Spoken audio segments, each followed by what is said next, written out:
Welcome to Badge Banter, where we feature some awesome stories from our incredible partners about the importance of the photo ID badge as the foundation of an organization's overall security efforts. I'm Lindsay Martin-Nez from Badge Pass, and today we have a very special guest, Travis Smith from S.A.M.S. Thanks for being here, Travis. Yeah, thank you, Lindsay. So before we kind of dive into our discussion for today, why don't you go ahead and just tell us a little bit about S.A.M.S. and what y'all do? Absolutely. So we're established in 1971 for credentialing hospitals, so hospital credential, patient verification, and then we've moved over to access control. So we predominantly do access control and credentialing now. Awesome. And you guys are out of North Carolina, but you cover multiple states. Correct. So we have service technicians in 7 different states currently. Fantastic. So, and they're a Badge Pass partner, which is how we know each other. So I'm happy to have you here today, Travis.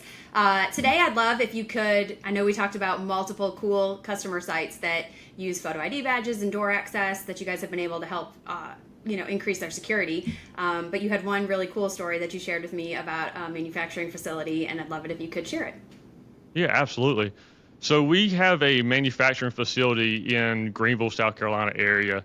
They're a large manufacturer of tires, if you will, and when we went in there, they had clamshell cards, which are thick cards that you cannot print on, and they're just issuing those cards with nothing printed, no employee data or photos or anything on those cards, and that people would put them in their wallets, and just whenever they got up to a card reader to access the facility, they would just swipe the card, hit their wallet on the reader, and the door would open. Well, they come to us with some issues about who's coming in my facility. I know that card swipe is in my facility. That person that swiped the card is in my facility, but who is actually in my facility? Did somebody pick that card up out of the parking lot and stuff like that? So what we end up doing is going in there and putting an ID card printer in that facility where they can, and giving them up-to-date cards where they can actually print on. So graphic quality cards that they can print on.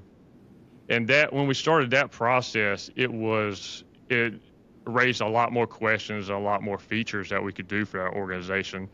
So they started using those cards. Once we had a technology card they can scan, we actually put a barcode on the back of it as well, where they could use it in the cafeteria, where they could use it at vending machines and stuff like that as well. So it's a lot of applications that we brought to the table by just switching where they could actually print variable data or static data on that card. I love that it's manufacturing too, because I feel like all the time people talk about personalizing it and using it for other things in like education and K through 12, and this is such a great example of any corporation might have other use cases they want to use the badge for other than opening a door. Oh, absolutely. And they use it for now they use it for time clock and all kinds of various applications. And then they also came back to us later down the road, probably about 6 weeks ago, and is asking. So they have different zones in their manufacturing process where they do not want every employee to go to each zone. They need the employees stay in certain zones, and if they cross that zone or into another building, they need to know that employee went in there and alerted. So we used some kind of RF technologies where it is pretty much tracking that employee where they didn't go outside their zones as well, and that led to various other applications as well. Absolutely. That's cool. Let's go back to the clamshell card, because you must feel similarly to me in this. Nothing annoys me more than when I'm like at lunch or walk into a customer site or something and I see somebody with a badge on, like especially when they're wearing it, and it's a blank white clamshell card. It drives me nuts. But how you run into this all the time. You've got to run into it as often as us. Oh yeah, we run into it probably weekly now. Hopefully, we're starting to get clamshell cards out of the market space. That way and actually printing on these cards so you can actually see who's coming in the facilities.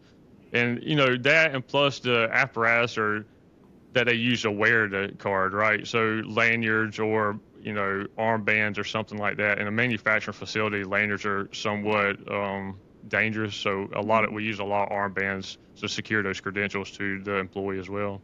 No, that's a great point. I think that a lot of times people think you wear a badge and it's on a lanyard, and that's the end all be all. But you can come up with secure and safe ways, depending on the facility, for people to still wear them and have that visual ID that says, like, I'm actually Lindsay. I didn't just find this card in the parking lot and use it to open the door and get in your manufacturing facility. And in that way, I think visual ID is very preventative.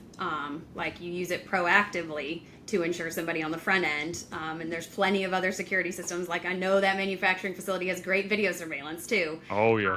But that's what they're coming back after the fact. I'd rather know I'm not Lindsay now than know someone was in here and have to go back and try to figure out who was in here that wasn't supposed to be here. Absolutely. So all goes back to layered approach to security, which I have talked about numerous times. I'm very passionate about. It's not one thing solves all your problems. Certainly not photo ID or door access. Like, they don't solve all your problems, but they're definitely a piece of the puzzle. Correct. Yeah, and securing a perimeter. ID card starts it all, right? After the ID card, you start using that ID card, like I was speaking about, in all kinds of features, as securing your outside perimeter, and then tracking it throughout facilities and using it for all kinds of applications like time clocks or cafeteria vending machines, stuff like that. You're so right. Such good examples. Well, thank you so much for joining me today and sharing your story with all of us. I really appreciate it, Travis. Yeah, absolutely. Thank you. All right. We hope you join us next time as we take you beyond the badge.